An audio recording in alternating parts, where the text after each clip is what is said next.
자, 이제 두 번째 성경 디도서 하겠습니다. 빌레몬서 바로 앞에 있습니다. 디도서는 3장으로 되어 있는데요. 앞에 보시는 것처럼 1장 1절에서 4절까지 인사말이에요. 편지니까요. 그 다음 디도서는 세 가지 주제로 나눌 수 있어요. 5절부터 1장 끝까지는 교회, 그 다음에 2장은 가정, 3장은 세상. 그러니까 크리스찬으로서 디모데 전후서 디도서를 목회서신이라고 불러요. 목회자들이 어떻게 교회에서 사역해야 되는지를 가르쳐주는 것이니까 믿음 안에서 성도들이 어떻게 교회에서 생활해야 되는지, 가정은 어떠한지, 세상과는 어떤 관계 속에서 성도로서 살아가야 되는지, 교회, 가정, 세상과의 의무라고 할까요? 신앙과 신앙인으로서의 모습, 이런 것들을 나눌 수 있습니다. 빌레몬서 하면서 봤으니까 똑같아요. 편지는 쓰는 사람 먼저 나오죠. 디도서의 저자 발신자는 누구예요? 바울이에요. 근데 빌레몬서에서는 바울이 감옥에 갇힌 자, 죄수, 바울, 죄수 이렇게 시작하잖아요. 근데 디도서는 어떻게 시작해요? 하나님의 종이요 예수 그리스도의 사도인, 사도직을 특별히 강조해요. 네. 그러니까 하나님의 종, 디도서에서는 하나님의 종이라고 말했지만 로마서와 빌립보서에서는 예수 그리스도의 종, 그렇게 말해요. 종은 노예예요. 오네시모처럼 둘로스, 노예. 나는 하나님의 노예. 당시에 노예들은 아무 권리도 없어요. 재산권, 행복 추구권, 인권 이런 거 없어요. 노예는 그야말로 주인 명령에 의해서 살고 죽고 하는 게 노예죠. 바울은 나의 주인은 하나님이시다, 그런 거예요. 그러니까 우리는 누구의 지배를 받는 누구의 종인가?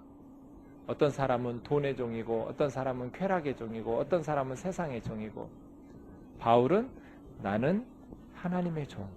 항상 그 의식이 있는 거예요. 나의 주인은 하나님이시라고. 그리고 예수 그리스도의 사도, 사도라는 말은 보내심을 받은 자, 그런 뜻이에요. 사도라는 말이 나올 때는 언제나 사명과 연관지어서 생각하시라고 그랬죠. 그냥 보내는 사람 없잖아요. 어떤 사명을 주어서 보내시죠. 그죠? 예수 그리스도의 사도, 예수님이 보내셨어요. 그러면 그 다음부터 보세요.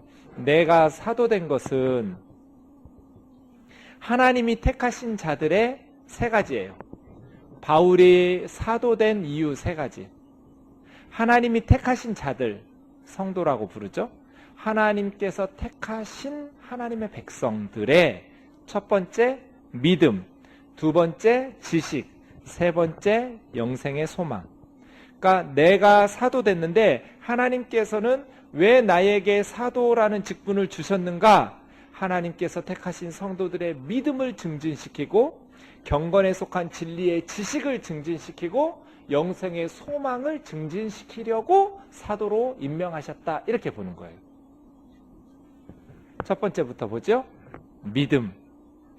하나님의 백성의 세 가지 특징이 있어야 돼요. 이것은 하나님의 백성의 특권이라고 할 수도 있어요. 믿음이요. 그죠? 성도는 믿음이 있어야 성도죠. 하나님의 택하신 백성. 두 번째는 경건에 속한 진리의 지식이 있어야 돼요. 성도들 가운데. 경건이라는 것은 하나님을 경외하는 것. 우리 늙은 자들에게 경건함, 이렇게 우리 디도서에서 배웠었는데요. 2주 전 설교에서 경건이라는 것은 원래 존경받을 만한, 공경할 만한, 그런데 정중하고 정숙하다고 번역도 되어서 정숙하고 이렇게 정중한 예의 바른 삶을 통해서 사람들에게 존경받을 만한 그거예요.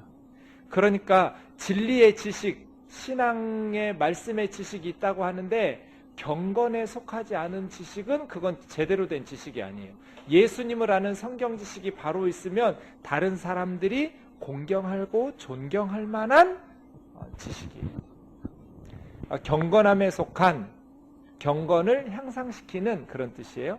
경건함에 속한 진리의 지식. 그래서 성도들에게 진리의 지식을 가르쳐서 하나님의 백성들이 더욱더 경건해지도록. 세 번째는 영생의 소망을 위함. 교회는 사도는 아니지만 사도 바울과 같은 사명이 교회에 있죠. 사도직은 없지만 사도와 같은 사명은 교회가 있죠. 그러면 우리 교회 사역을 통해서 이 세 가지 해야 돼요. 뜨인돌교회에 찾아오는 성도들, 하나님이 택하신 자들의 믿음이 향상시켜줘야 되고, 교회는. 그렇죠? 그 다음에 경건하게 살아갈 수 있도록 진리의 지식을 향상시켜줘야 되고, 사람들에게 존경받고 공경받을 수 있는 사람, 또 하나님을 경건을 영어로는 그냥 가드니스 그래요. 하나님이라는 가드에다가 명사형 어미를 붙여서 가드니스, 경건, 하나님 있는 삶, 하나님처럼 그렇게 존경받는 삶이거든요. 사실은 경건하게 살아갈 수 있도록 경건에 속한 진리의 지식을 증가시켜줘야 돼요. 교회 다니면 진리의 지식을 계속 증가시켜줘요. 향상시켜줘야 돼요. 그래서 성도들이 경건한 삶으로 변화되도록. 세 번째 향상시켜줘야 할 건 영생의 소망을 키워줘야 돼요. 이 세상에 속한 소망 말고요. 영생의 소망, 천국의 소망을 향상시켜줘야 돼요. 이게 사도직, 하나님께서 바울을 사도로 임명하신 세 가지 이유였어요. 하나님이 택하신 자들의 믿음을 증진시키고, 경건에 속한 진리의 지식을 증진시키고, 영생의 소망을 키워주도록 사도로 임명한 거예요. 우리도 마찬가지죠. 교회는 사도 바울의 사명과 같이 어떤 사람이 여러분 캠프에 왔어요? 여러분 주일학교 학생으로 왔어요? 세 가지 해줘야 돼요. 그 사람에게 믿음을 증진시켜주고, 경건함에 속한 진리의 지식을 증가시켜주고, 영생의 소망을 증가시켜줘요.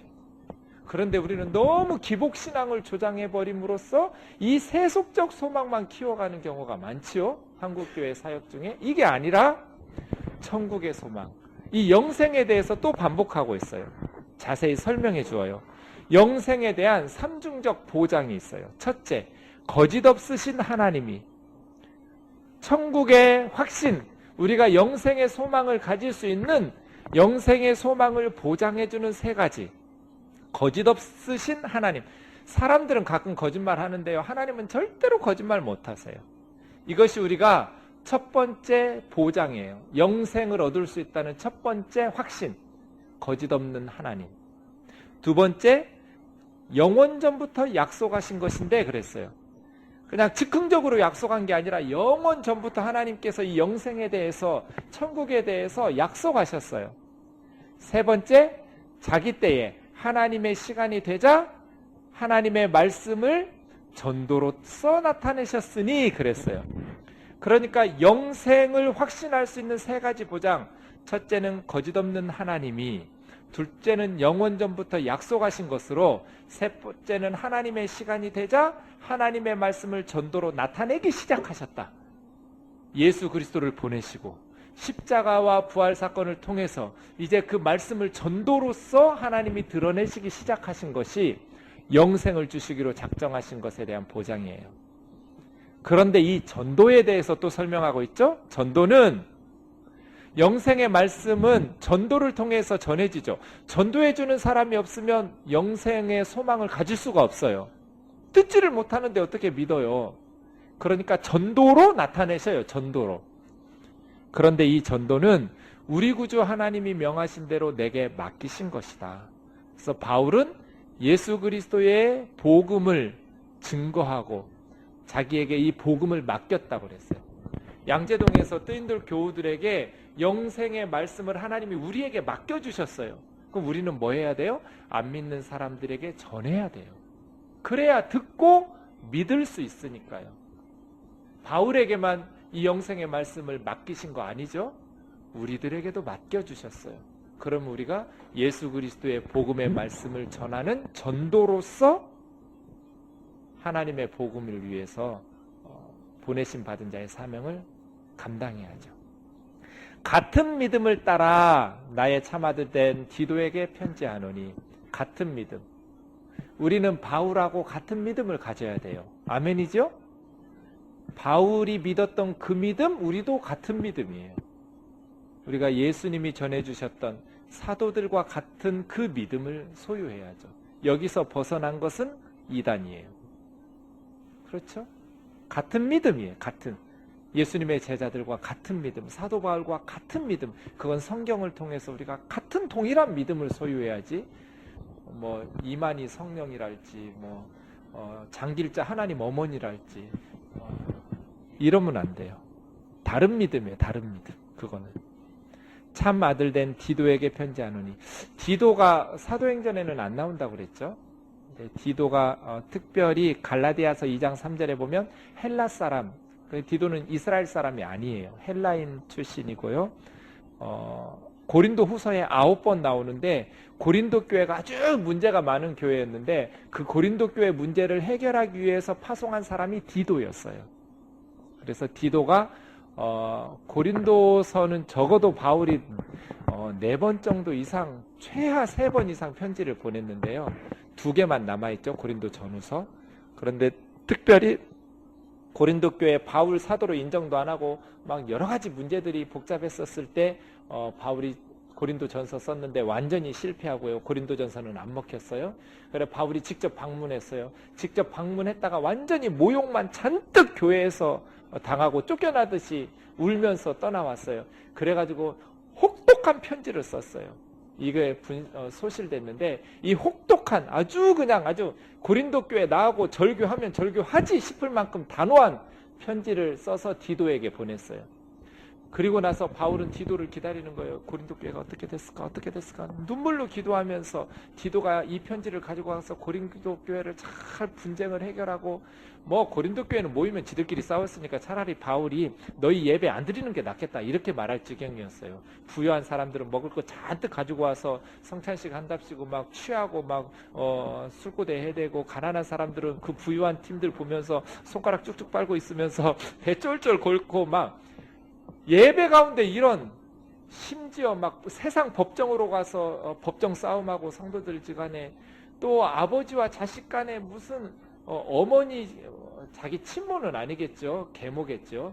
그 아버지의 여자하고 바람난 자식이 없는가 막 아주 시끄러웠어요. 성령의 은사 받았다고 그러면서 예배가 혼란스럽고 성적인 방종이 넘치고, 나는 바울파, 나는 아볼로파, 나는 베드로파, 난 예수파 해가면서 교회가 최소한 4파가 서로 싸우고 아수라장인 교회였어요. 늘 이런 문제에서 바울은 무시하고, 바울이 개척했음에도 불구하고 바울의 사도적 권위 같은 건 무시당하고, 그래서 혹독한 편지를 써서 디도에게 보냈어요. 그리고 나서 디도를 기다리는데 복음이 문이 열렸어요. 복음의 문이 열렸는데도 디도를 만나지 못하니까 마음이 편하지 못해서 복음을 전하지를 못했어요. 막 믿는 자들이 생겨나는데도, 선교사에게 지금 교회가 개척되고 믿는 자들의 열매가 맺어지는 것보다 더 중요한 일이 어디 있어요. 그런데 바울이 디도를 못 봐서 마음이 편치 않아서 내가 나중에 다시 오겠다고 하고 거기를 떠나서 디도 만나러 마케도니아 쪽으로 가서 디도한테 만나서 와서 봤더니 디도가 그 분쟁 문제를, 고린도 문제를 해결한 거예요. 그리고 나서 너무 기쁘게 쓴 것이 고린도 후서예요. 그러니까 적어도 제가 볼 때 한 4개 정도는 편지를 보냈던 것 같아요. 고린도에 사도 바울이. 지금 소실되어서 알 수 없지만 어쨌든 고린도 후서에만 디도가 9번 이름이 등장할 만큼 고린도와 관련돼서 이 디도가 사역을 많이 했고요. 또 예루살렘 교회 헌금을 모금하러 디도를 믿고서 이렇게 많이 보내고요. 유세비우스라는 초대교회 감독에 의하면, 감독의 글에 의하면 디도가 그레데 교회의 초대 감독으로 장수하다가 돌아가신 것으로 그렇게 기록에 남아 있습니다. 어쨌든 디도 믿음 안에서 참 아들이었다 이렇게 말합니다. 젊은 디도와 디모데 같은 사역자에게 사도 바울이 어떻게 목회해야 될지를 가르쳐주기 위해서 쓴 편지 디도서입니다. 그러니까 계속해서 이렇게 해야 돼요.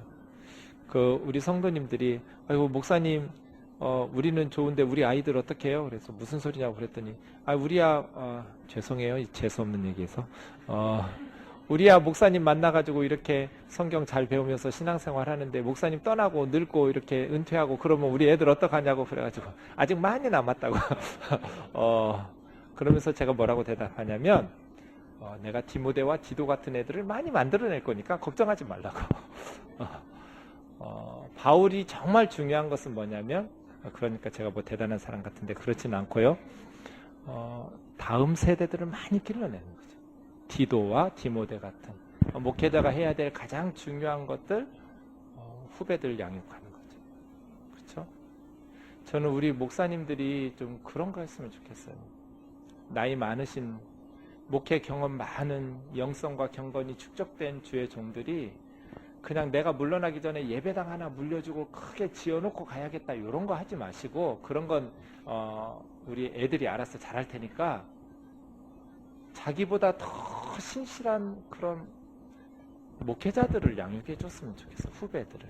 신학교에서는 그거 못 하거든요. 그러니까 정말 삶을 코칭해 가면서 멘토링 해주면서 설교와 사역과 디도서와 같은 사역들, 이런 사역들을 해주시면 좋겠어요. 그렇게 수천 명, 수만 명 모아놓고 설교 안 하셔도 이제 두세 명이라도 그렇게 잘 길러놓으시면 목사님들 천국 가실 때 얼마나 마음이 든든하시겠어요? 그 젊은 후배들한테 맡겨놓고 가시면 되잖아요. 그게 안 돼가지고 그렇게 진짜 이번 총회 정말 할렐루야 기쁜 게 뭐냐면요, 작년에 감리교회에서 세습 방지법을 통과시켰어요. 이제 큰 교회 자식들에게 세습 못하도록. 근데 올해 지지난주에 통합 측에서 세습 방지법을 통과시켰어요. 그때 정말 제가 부럽더라고요. 우리 합동 측은 어떨까? 통과됐어요. 지난주에 며칠 전에. 네, 합동 측도 이제 세습 못해요. 근데 목회자 윤리법이 있었거든요.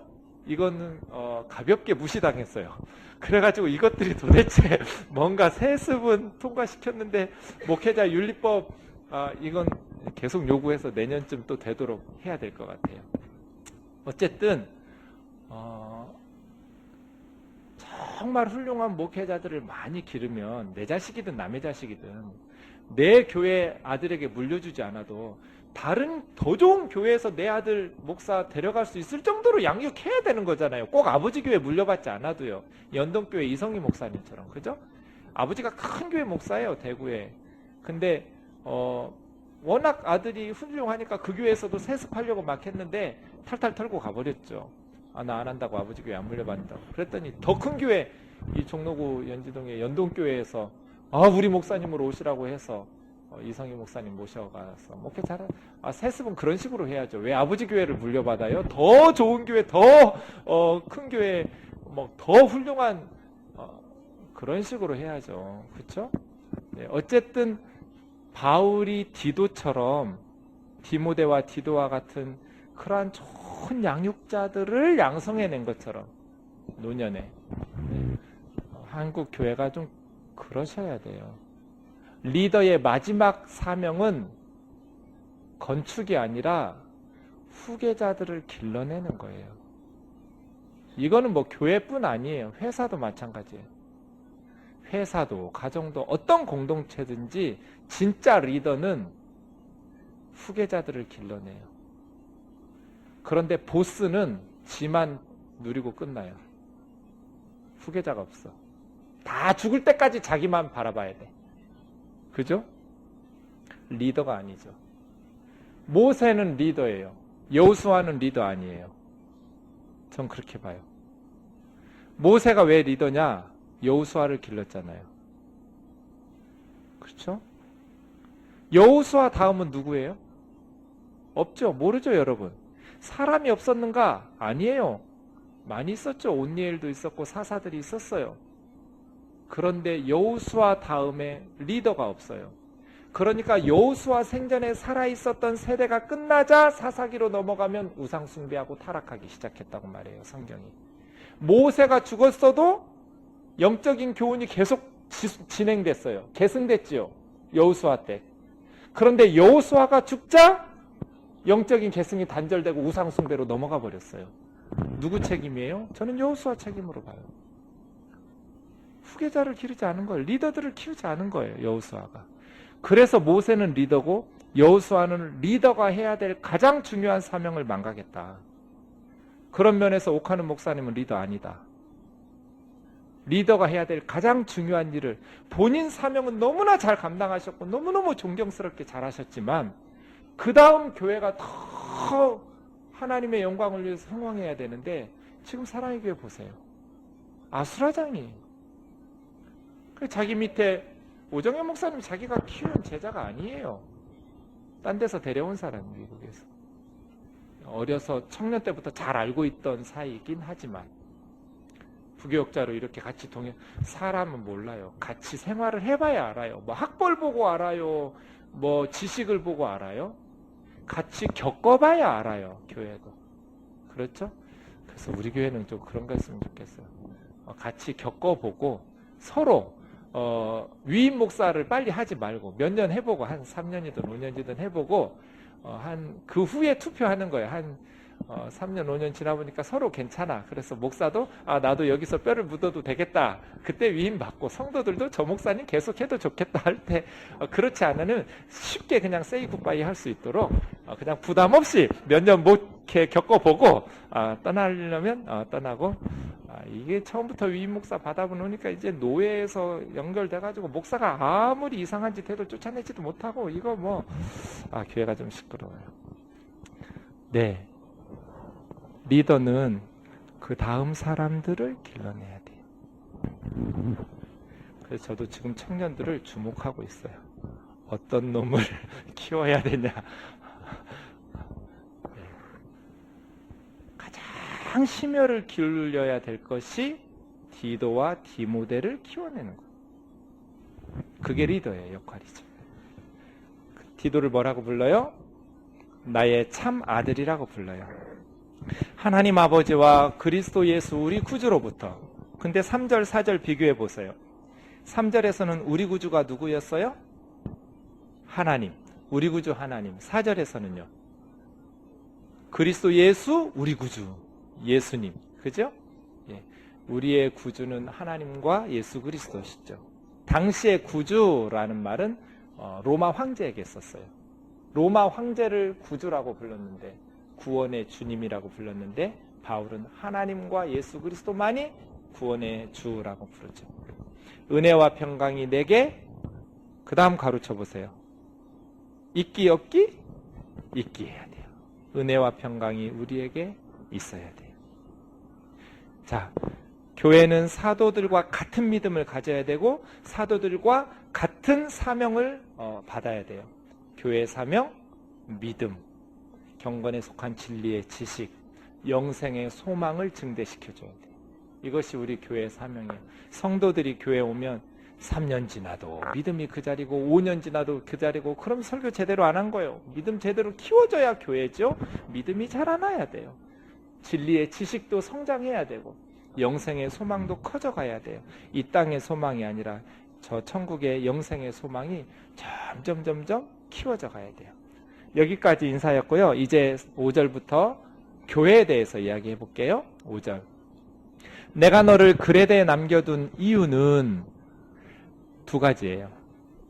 그러니까 아까 말씀드린 것처럼 바울이 로마 감옥 그 셋집 가택연금 상태에서 풀려나서 디도와 함께 그레데로 갔다가 다시 에베소에 디모데 있는 에베소로 갔다가 그 다음에 이제 마케도니아로 가서 디도서와 디모데전서 편지 쓰고 그 다음에 그리스 서쪽 아드리아 해안가에 니고볼리라는 도시에서 겨울을 보내도록 소환해서 다들 불러 모으고 있었어요. 같이 그레데에 갔다가 바울은 떠난 거죠. 바울과 함께 그레데에 디도가 방문했는데 디도만 남겨놓고 그레데를 떠났어요. 근데 왜 남겨놓았는가? 두 가지예요. 첫째, 남은 일을 정리하고 이게 뭔지는 모르겠어요. 그런데 불완전하게 완성 짓지 못하고 바울이 떠났던 그 남은 일을 정리하고 두 번째, 장로들을 세우려 함이니. 그런데 5절에는 장로가 나오고 7절에는 감독이 나오죠. 장로와 감독, 이게 장로와 감독이 어떻게 다른가? 같은 것 같아요. 초대교회 직분들이 어떻게 쓰이는지 정확히 알 수는 없는데 여러분 사도행전 20장 한번 볼게요. 사도행전 20장. 사도행전 20장 17절 보시면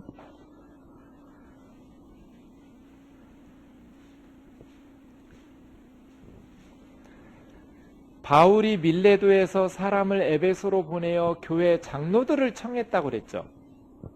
사도행전 20장 17절이요. 에베소 교회의 장로님들을 밀레도로 초청해서 쭉 이야기를 하는 가운데 28절도 보세요. 여러분은 그 장로님들에게 뭐라고 말하냐면 자기를 위하여 또는 온 양떼를 위하여 여러분 자신을 위해서 그리고 양떼들을 위해서 삼가라. 성령이 그 에베소 교회 성도들 가운데 여러분을 감독으로 삼았다고 그래요. 그러니까 17절에서는 장로라고 말하고 28절에서는 감독이라고 부르거든요. 그러니까 장로와 감독 직분은 서로 이렇게 왔다 갔다 썼던 것 같아요. 명확하게 구별하지 않고. 장로와 감독은 초대교회에 두 개의 직분이라기보다는 하나의 직분을 부르는 두 개의 호칭 같아요. 장로는 유대 회당에서 연장자들을 부를 때 장로라고 그랬어요. 감독은 그리스 헬라 지역에서 도시의 관료, 고급 행정관료를 감독이라고 불렀어요. 그러니까 장로라는 호칭은 유대인들에게 익숙하고요. 감독이라는 호칭은 이방인들에게 익숙한 호칭이어서 회당의 연장자들을 장로라고 부르고 도시의 행정하는 감독관들, 고위 공무원들을 감독이라고 부르던 것처럼 두 개의 직분이 아니라 한 직분의 두 개의 호칭처럼 서로 좀 전에 우리가 사도행전에서 보신 것처럼 장로라고 부르기도 하고 감독이라고 부르기도 하고 서로 이걸 바꿔서 번갈아 가면서 부를 만큼 그러한 것이다 라고 봅니다. 그런데 다시 디도서 5절 오시면요. 남겨놓은 이유는 남은 일을 정리하고 두 번째는 장로들을 세우게 함이니, 그러니까 장로들이에요. 한 사람의 목회자가 한 것이 아니라 여러 팀 사역을 한 거예요. 초대교회는 다. 여러 명의 장로들. 이 장로들은 지금 목회자 역할을 하시는 거예요. 목회자들 역할을. 공식적으로 목사도 장로예요. 제가 노예에 가면 장로예요. 장로. 장로가 두 종류죠. 하나는 목회하는 가르치는 장로가 있고요. 하나는 교회를 이끄는 치리하는 행정하는 그러한 장로가 있고요. 똑같이 그래서 노예 회원이 목사와 장로가 회원이에요. 노예로 가면 둘 다 장로예요. 장로는 길장자에 늙을 노자니까 길게 늙은 게 장로인데 저같이 새파랗게 젊은 애가 장로 하니까 웃기죠. 네. 어쨌든 교회의 지도자를 세우라는 거예요. 그런데 어떤 사람을 세우는가? 세 가지 카테고리가 있어요. 첫째, 교회의 지도자가 되려면 가정생활이 반듯해야 돼요. 그것이 6절이에요. 책망할 것이 없어야 되는데 한 아내의 남편이어야 돼요. 한 아내의 남편. 재혼하면 안 되는가? 아니에요. 여러 처들을 두지 말라는 거예요. 당시에 한다 하는 사람들, 저 어릴 때만 해도 좀 이렇게 잘난 아저씨들은 두 집 살림하고 그랬죠. 그러면 안 돼. 하나를 정리해야 돼. 하여간 한 아내의 남편이어야 돼요. 재혼은 안 된다 이런 거 아니라 일부 일처이어야 한다. 그 다음 방탕하다 하는 비난을 받거나 불순종하는 일이 없는 믿음의 자녀를 두어야 돼요. 그러니까 장로가 되려면 먼저 가정생활이 반듯해야 돼요. 가정이 반듯해야 교회 목회를 할 수 있죠. 두 번째는 성품인데요. 감독은 여기도 앞에 5절에서는 장로들이라고 말하면서 그 다음 가정 얘기밖에 안 끝났어요. 아직 성품이나 교리적 정통성이 안 끝났는데 감독은 하고 7절에서 말하죠. 그러니까 장로나 감독은 두 개의 직분이 아니라 하나의 직분의 두 가지 호칭. 두 번째 부분은 가정과 결혼 생활에 이어서 성품이에요. 성품. 하나님의 청지기로서 책망할 것이 없어야 되는데 이 성품은 11가지예요. 책망할 것 없는 성품 11가지. 하나님의 청지기죠. 우리가 교회 주인 아니에요? 하나님의 것을 맡아 관리하는 청지기인데 첫째, 고집이 세면 안 돼요. 제 고집대로 하지 아니하며. 하여간 목사님들 고집 세고 장로님들 고집 세. 절대로 변화되지 않는 똥고집. 안 돼요. 완고하고 교만하고 고집이 세서는 안 된다. 언제나 하나님의 말씀 앞에서 어린아이와 같이 정말 하나님의 말씀이 드러날 때 변화될 수 있는 성품이어야 돼요. 장로님도 목사님도 인간이니까 실수하고 잘못 생각할 수 있지요. 그런데 옳은 말을 들을 때는 자기 잘못을 시인하고 자기 고집을 꺾으실 수 있으셔야 돼요. 그게 안 되면 안 된다는 거예요. 두 번째, 급히 분내면 안 돼요. 장로도 목사도 사람인데 화가 날 때 있죠. 분내야 되는데 이게 급하면 안 된다고요. 하여간 목회는요, 성질 내면 끝나는 거예요. 예.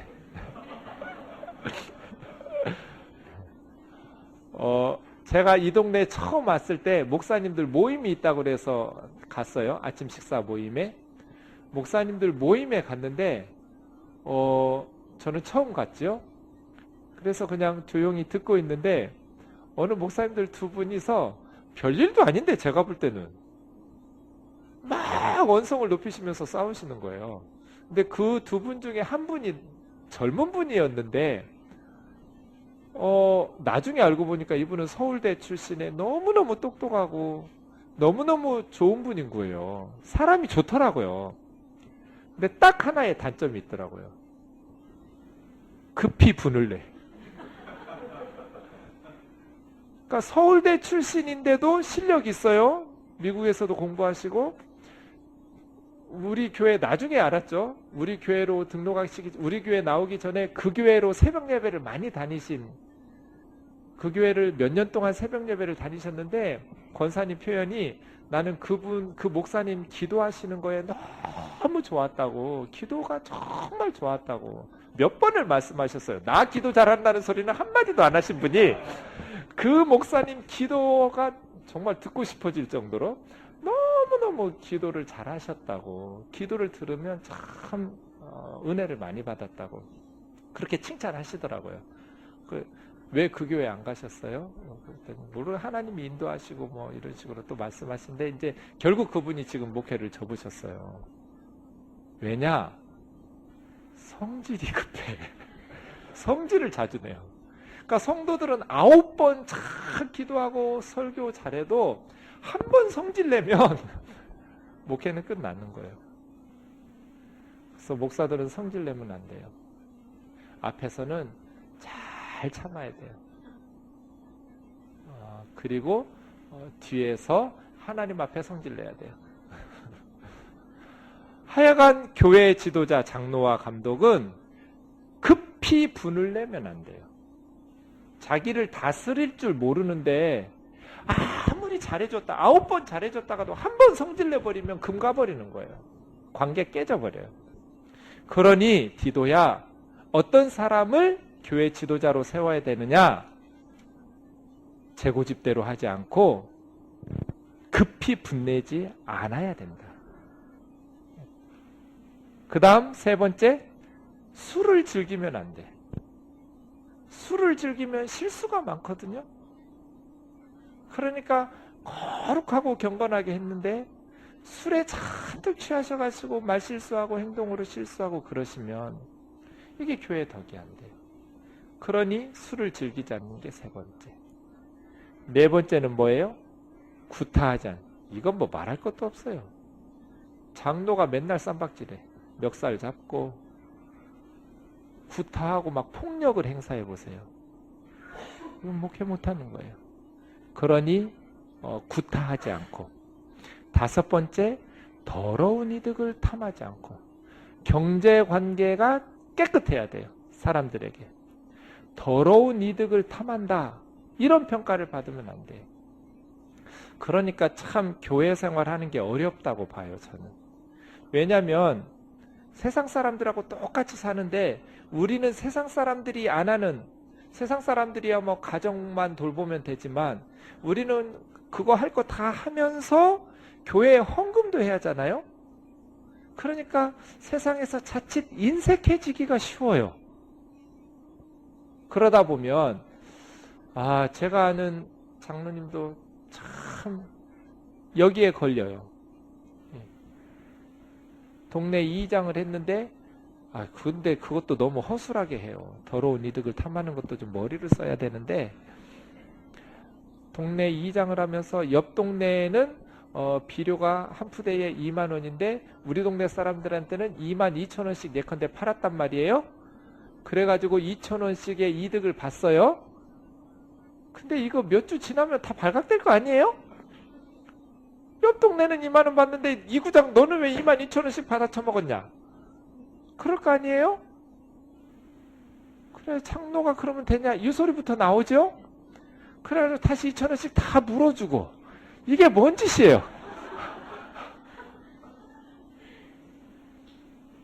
그리고 동네에서 무슨 일 하면 다들 십시일반해서 동네 공동의 일을 하는데 안 내. 그러면 그 동네 사람들이 어떻게 전도가 되냔 말이에요. 그죠? 그래서 다 욕하는데 저는 목사라고 또 팔이 안으로 굽으니까 어떻게 설명하냐면 그렇게 투덜거리더라고요. 어떤 형님이. 그래가지고 그 형님이 교회 다니는 분이길래 제가 이렇게 설득했다니까요. 장로님이 생활 농사 뻔히 같이 어려운데 똑같이 가정 돌보면서 교회에다가 헌금도 해야 되니까 그렇게 좀 인색해졌나 보다. 그래서 그거는 그 장로님 잘못이 아니라 목사님 잘못이다. 목사님이 교회에서 장로님의 부담을 덜어드리고 그런 소식을 다 온 동네가 다 아는데 목사님 모르겠어요? 장로님한테 헌금 좀 줄이고 당회 회비 없애자 이런 거 해가지고 좀 부담을 줄여주심으로써 장로님이 그 돈으로 동네에 좀 그렇게 사람들에게 인정받으시도록 해주는 것이 좋은데, 생활은 빠듯한데 예수 믿는 사람들은 교회다 헌금해야 되니까 자칫 세상에서 친척들 간에 인색하다는 소리를 들을 수밖에 없지 않을까. 이게 제 이제 해석인데요. 예? 궤변이에요? 그냥 억지라고 말씀드렸잖아요.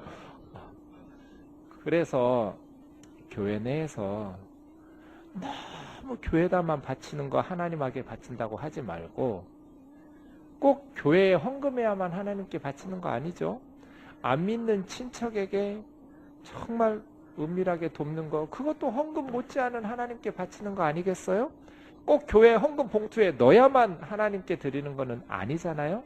안 믿는 사람들에게, 친척들에게, 이웃들에게, 어쨌든지 장로는 믿지 않는 사람들에게 더러운 이득을 탐하는 사람이라는 손가락질 받으면 안 돼요. 그 다음 6번째, 나그네를 대접하며. 대접을 잘해야 돼요. 나그네 대접. 선행을 좋아하며. 선한 일을 한다 하면 동참하고, 선한 일을 하는 것을 기뻐하고. 8번째, 신중하며. 이 신중은 자기 절제라고 그랬죠. 셀프 컨트롤. 9번째, 의로우며. 의로워야 돼요. 정의로워야 돼요. 10번째, 거룩하며. 분리돼야 돼요. 거룩하면 구분되게 산다는 거예요. 구별되게.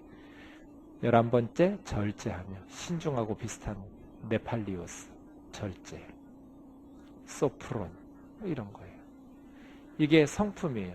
교회 지도자가 되려면 책망할 것이 없어야 되는데 완고한 고집이 없어야 되고, 급하게 성질내지 말아야 되고, 술을 즐기지 말아야 되고, 구타하고 때리는 습성 없어야 되고, 더러운 이득 탐하지 말아야 되고, 나그네 대접하기 잘하고, 선행 기뻐하고, 신중하고, 의롭고, 거룩하고, 절제해야 된다. 이런 사람을 세워라.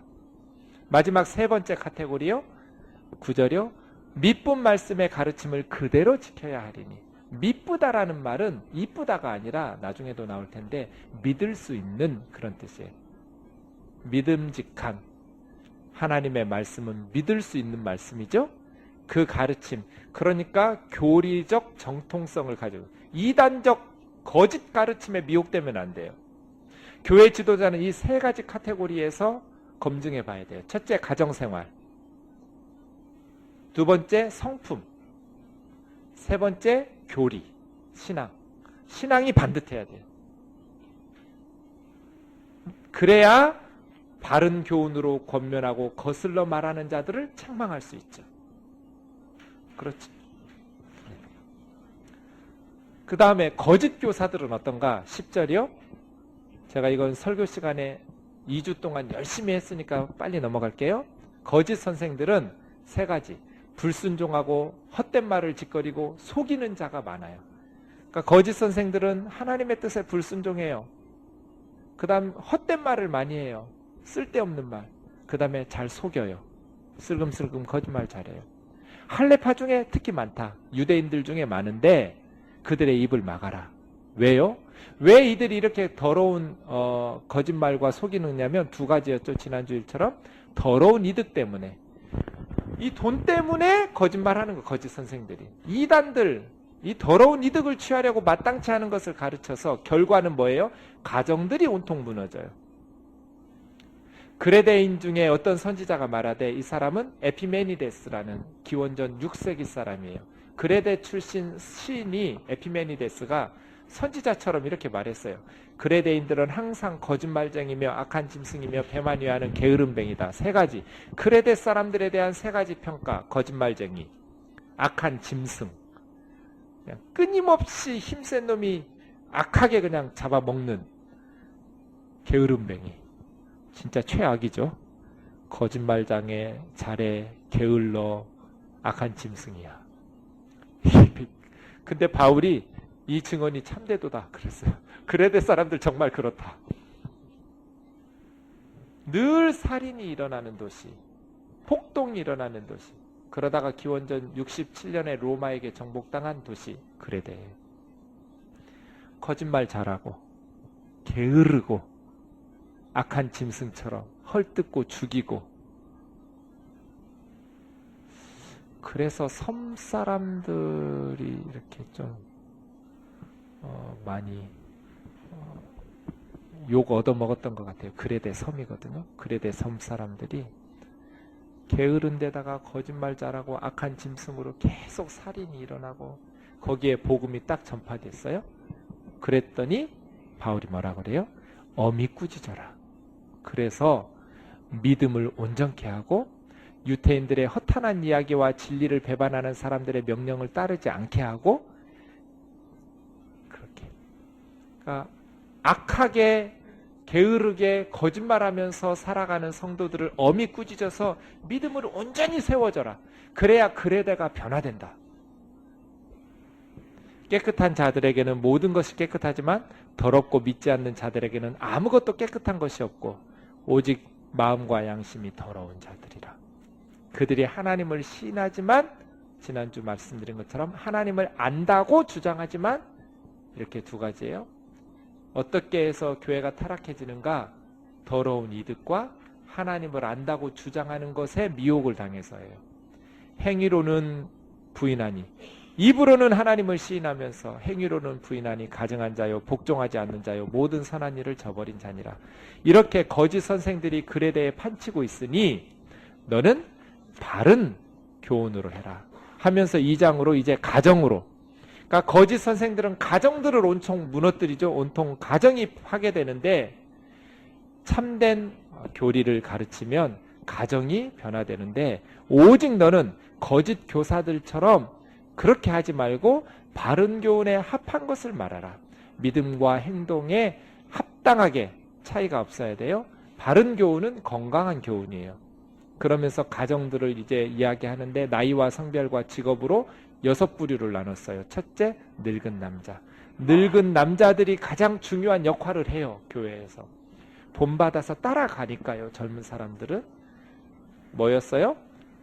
절제, 경건, 신중. 이게 첫 번째.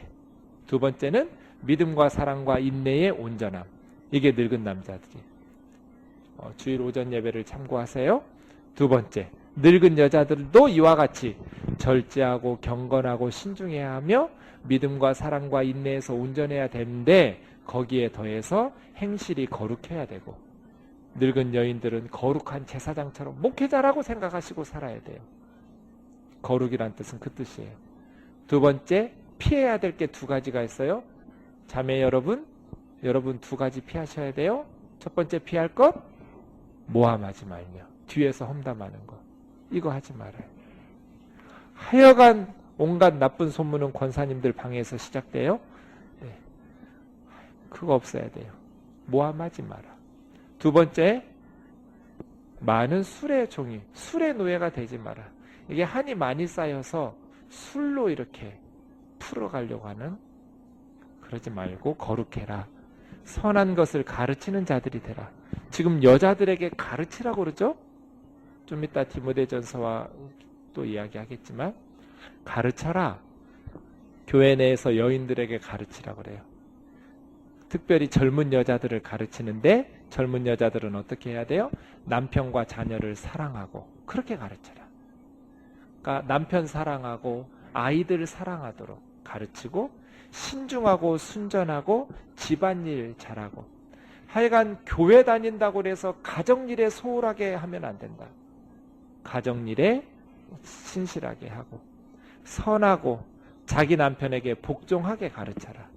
남녀 평등하지만 남편의 머리됨을 존중하면서 순종하는 아내로 키우고. 디모데전서 5장 13절 보면 여인들 중에 게으름을 피우면서 집집마다 돌아다니면서 험담하고 다니는 젊은 여자들, 과부들 중에 또 이런 얘기들 하거든요. 그러니까 그렇게 하지 말고 집안 잘 돌아보고. 왜냐? 하나님의 말씀이 비방받지 않게 하기 위해서. 이와 같이 젊은 남자들도 이와 같이니까 젊은 여자들에게 했던 거 다 하면서 특별히 신중을 강조하고 있어요. 신중, 소프로는 셀프 컨트롤. 자기를 다스리는 혈기와 야망, 정욕, 쾌락, 탐욕 다스릴 수 있어야 돼요. 자기 스스로를 다스리지 못하면서 교회 일을 감당할 수 없는 거예요. 그 다음 다섯 번째, 범사에 너 자신 디도가 선한 일에 본을 보여라. 신앙생활의 모범이 되어야 되고 교훈에 부패하지 아니함과. 하여간 가르치는데 교훈에 있어서 썩어서는 안 된다. 동기가 순수해야 된다. 그 다음 단정해야 된다. 가르치는 태도가 단정하게.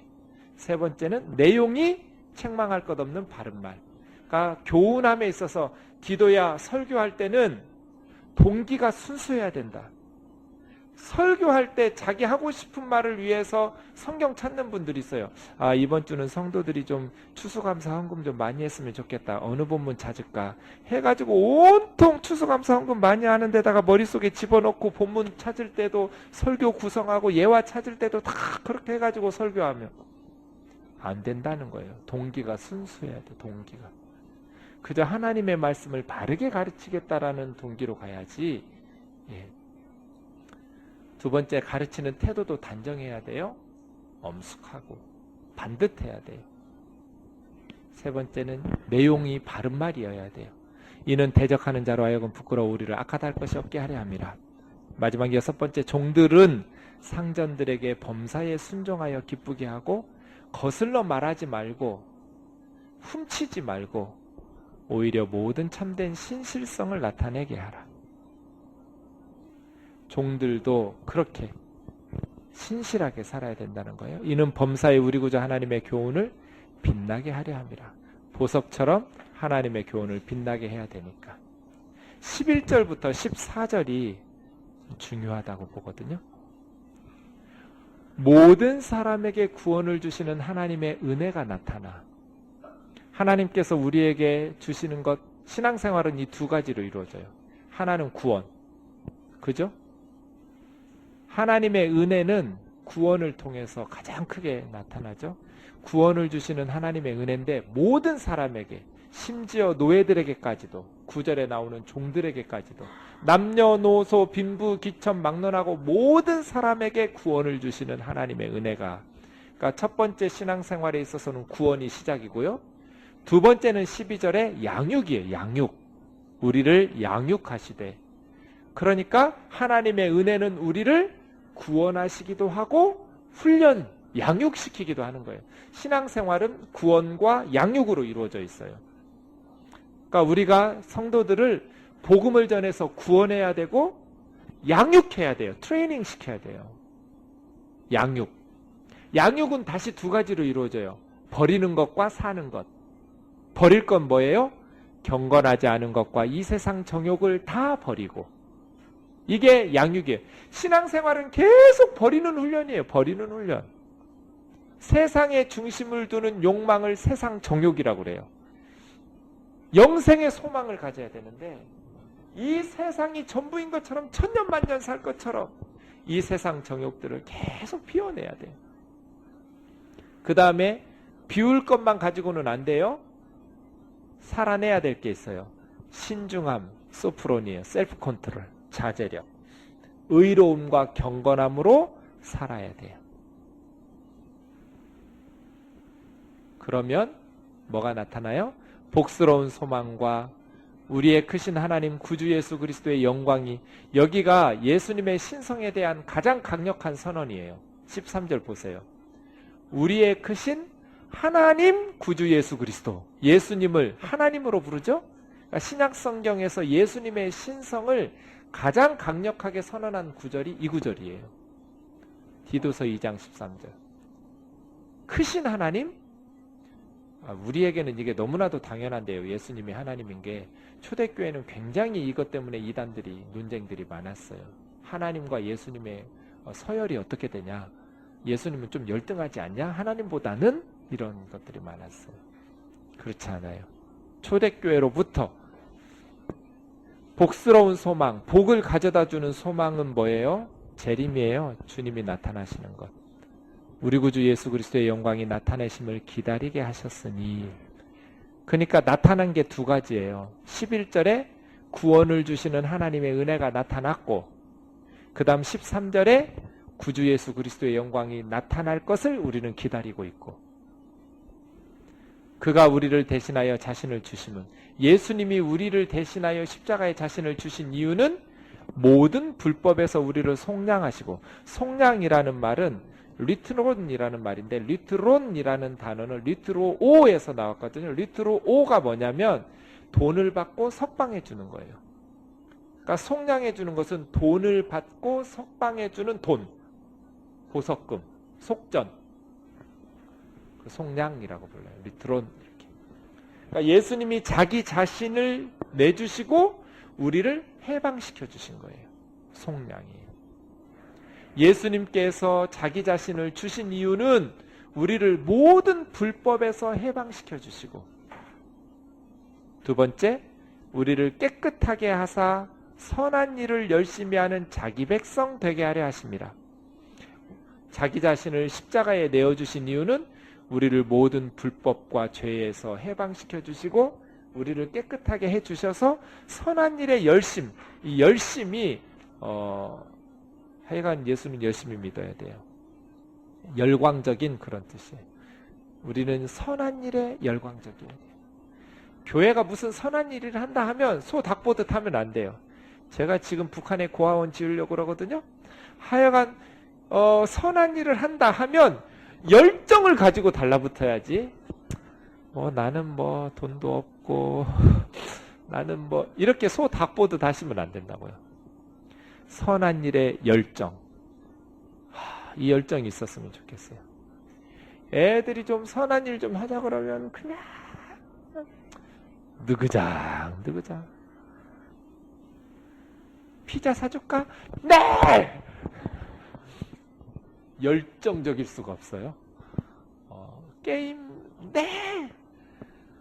선한 일에 우리는 네! 하면서 열정을.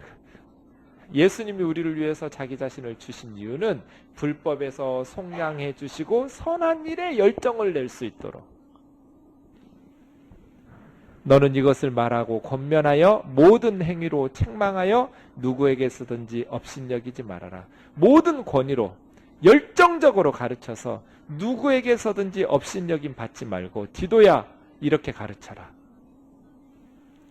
하여간 사람들에게 무시당하면 안 돼요. 말씀을 전하는 사람들이, 제가 후배들한테 설교대에 올라가서 계급장 띄어라. 하여간 앞에 할아버지가 앉아있든지 세상에 박사가 앉아있든지 대학 교수가 앉아있든지 아니면 무슨 큰 대기업 사장이 앉아있든지 하여간 설교대 위에 가서는 하나님의 말씀에 모든 권위로, 이 말은 무덤덤하게 가르치지 말고 열정을 다 쏟아 부어서 너의 할 수 있는 모든 정열을 다 쏟아 부어서 책망하고 가르치라는 거예요. 업신여김 받지 말고 말씀 전하는 자의 프라이드를 가지면서 당당하게 이 하나님의 복음을 전하라는 거죠.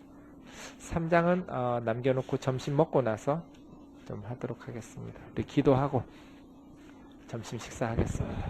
살아계신 하나님 아버지, 바울 서신들을 공부하고 있습니다.